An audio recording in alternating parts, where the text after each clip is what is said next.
Welcome to Man Does Tech, where I solve the problems you didn't even know you had. You begin by preparing access.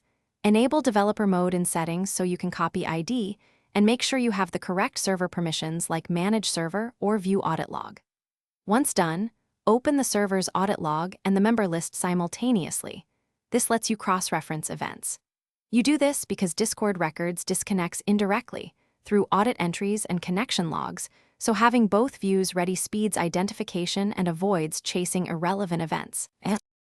Next, you focus on the audit log and timestamps.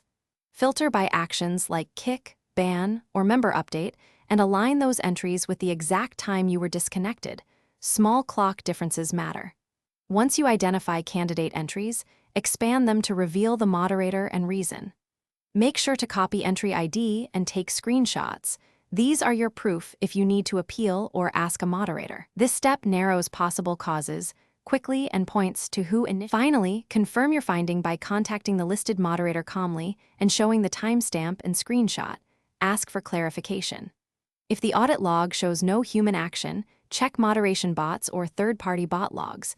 Some auto actions won't appear as manual kicks.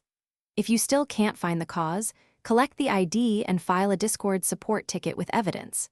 If problems persist, make sure to recheck developer mode and permissions. Missing access is often why entries appear absent.